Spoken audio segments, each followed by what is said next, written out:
Star Wars Empire Ascendant Issue 1 heads to Echo Base, where Shara and Kes carve out a new tunnel with an A-wing cannon, much to Kes's worriment. Shara says that they are rebels and they use what they have, but Kes says he knows that, hence why he, a man who barely passed his architecture courses, is helping design a new base, and it blows his mind that the fate of the rebellion are in their hands right now. Shara says that it's in everyone building this place's hands, and the two get to work, as Kes points Shara in the direction to cut that will make it hard for people to pick up life forms from an orbital scan. Shara fires the laser, but the tunnel caves in on them, trapping them inside and injuring Kes. In the rubble, Shara tries to dig them out, but Kes warns her off, since it could bring the whole tunnel down on them. She wonders what will happen now, and Kes says that there are others that could try and save them, but they would have to weaken the whole structure to do it, which Kes knows the rebellion won't do just for two of them. Kes tells her that thanks to his injuries he's losing a lot of blood, so he wants Shara to take his gear and keep herself warm, since it will buy her time. Shara isn't going to do that and says that they will get out of here, but just in case, they should probably record a message for their son Poe.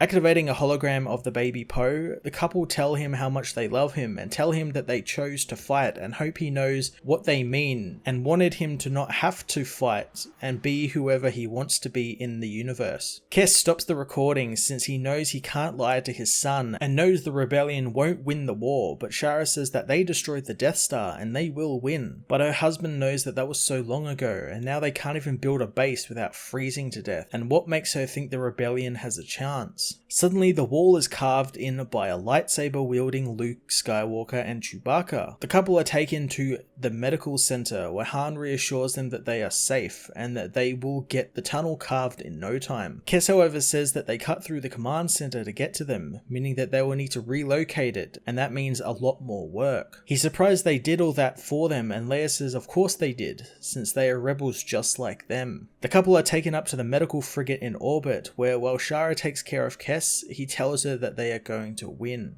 Years before on Mimban, Sergeant Cordo watches his squad get completely blown up after disobeying orders to fall back. 13 years later, the sergeant congratulates his new Death Trooper contingent for passing training. He gives them their first mission, destroy an experimental cannon that the rebellion has stolen. As they head down to the planet, Cordo says that he's seen many troopers die, even seeing death troopers live up to their name by dying, but he warns them not to sacrifice themselves for nothing, since it makes them nothing and all that matters is victory. The troopers deploy and cut their way through the rebellion to the cannon. Cordo hopes that the troopers remember what he told them, as one of the troopers is cut down, his squad mate grabbing him and keeping him moving. The cannon is turned on them and begins firing on the squad as Cordo takes his shuttle in low, hoping to blow the cannon up with his turrets, but the cannon fires on him, downing the shuttle and causing it to crash into the cannon. The Death Troopers advance on the cannon, finding Cordo in the wreckage, but they open fire on the downed shuttle. Cordo is glad that they listen to him as the shuttle explodes, taking the cannon and the troopers with it. Later, the surviving troopers are treated in a medical bay, where a lieutenant learns that they killed Cordo, but also blew up the cannon as well. The lieutenant wants them all terminated for being traitors, but suddenly he is choked to death by Darth Vader, who tells the medical droid to continue to rebuild them, saying the Empire needs victors. On Nar Shaddaa, Han Solo and Engineer Vaan meet with one of Han's contacts, who is surprised that Han joined the rebellion, but Han says that they could even pay him if he wanted to join. Vaan voices his concerns, but Han, with his hand resting on his blaster, tells the rebel that he and his contact go way back. The contact asks him to remove his hand from his blaster, or he will remove it from his wrist. Han does so as the contact is revealed to be of Valance, who wants to know what the job Solo has for him is. Han tells him about the rebel communications being compromised, and they need to be sure that the Empire isn't listening. To that end, Han wants Valance to keep Vaan alive, since he is there to make the shield generator at the new base, after they deliver a data card to their rendezvous point and get the plans. Valance wonders why Solo just doesn't do it himself, learning that he and the Falcon are on too many wanted lists and are too recognizable. but for someone like Valance it should be easy. Later at Docking Bay 13, Valance and Vaan are attacked by an Imperial TIE. Valance begins shooting at the TIE and Vaan says that it's too heavily armoured, but the bounty hunter isn't aiming for the cockpit but the stabilizer on one of its wings, causing it to crash into the docking bay. As they go to leave, stormtroopers arrive and open fire on them, forcing Valance and Vaan to take cover behind a skiff. Valance pushes the droid off the controls, putting a thermal detonator on it and ramming it into the troopers,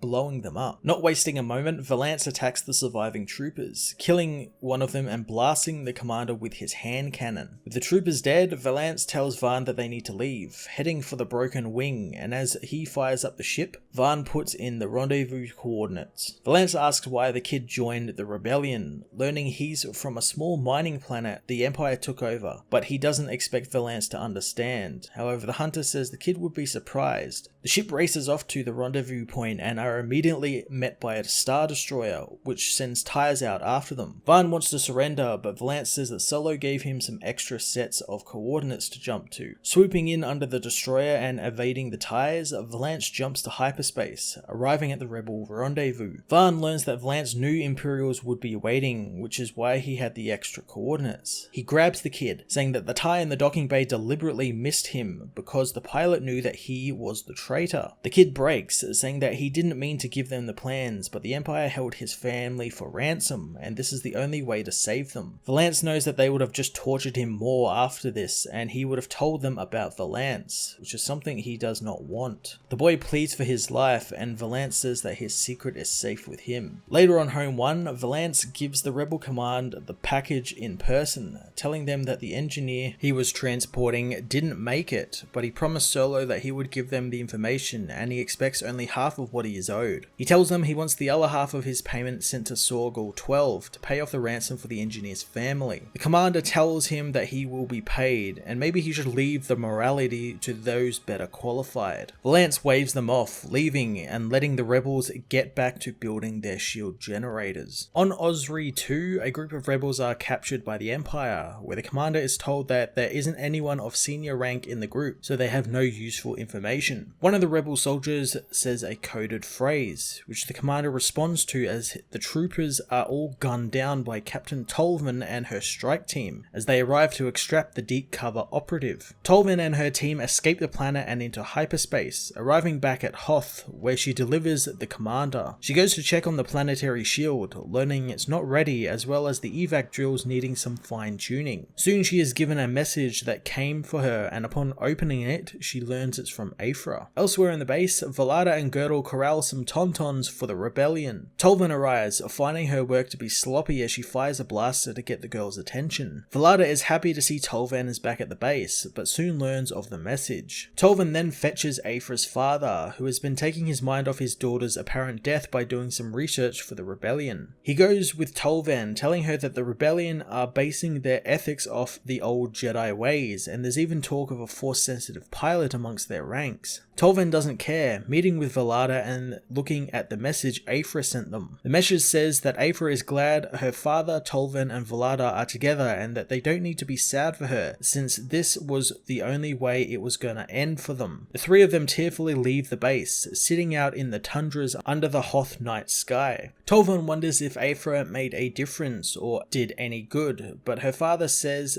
to the galaxy she probably didn't. But then again, who does, since the rebellions become tyrannies and beget new rebellions? However, Tolvan says that she meant to them. Did Aphra do any good by them? Valada says that they are all together, and that's something after everything that has happened to them. They are soon met by Luke Skywalker, who says that he met Aphra once or twice. He tells them that the spy Tolvan brought in told them about a woman who sabotaged the Empire's computers, making a mess of their search for the rebellion. He says that it set the Empire back a few weeks, long enough for them to get the shield up and running and maybe even fine-tune their evac plans, making them even better. He takes his leave, saying that he always knew there was good in Aphra. However, the trio wonder if they should tell him that she also saved the Emperor, but Aphra's father says that it's better to leave him as a dreamer. He wonders if maybe his daughter is off in one of the millions of worlds in the galaxy, settling down, but Valada thinks that she is settling down into some trouble. However, Tolvan thinks that she'll be exactly where she's always been, somewhere in between all of that. Star Wars Empire Ascendant Issue 1 was a really cool wrap up up to all of the current Star Wars books as we move into what I'm calling Phase 2 of the Marvel's Star Wars comic series. This was a great look at what's to come in all of the new books like the Bounty Hunter book, but also what's to come in the new #1s for the main Star Wars book, Darth Vader and Dr. Aphra. I'm looking forward to exploring the universe between Empire and Jedi, since I think there is a lot of really cool things they can do between that area, since it's a very interesting time for the Star Wars universe. And I think with writers like Charles Soule and Ethan Sachs at the helms, we're going to get some really exciting things for our characters to do. I'm going to give this issue a 9 out of 10.